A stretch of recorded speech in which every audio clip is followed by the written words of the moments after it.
Your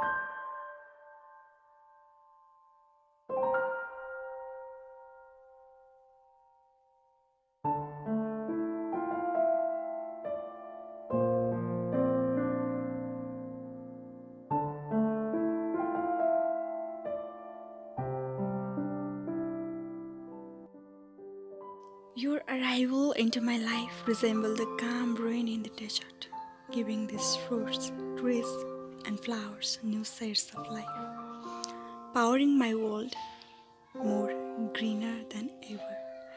And you arrogantly turned into giant flood, taking away everything I want, watching all these tender birds died and never to see them bloom again. You left me helpless, lifeless, and greenless.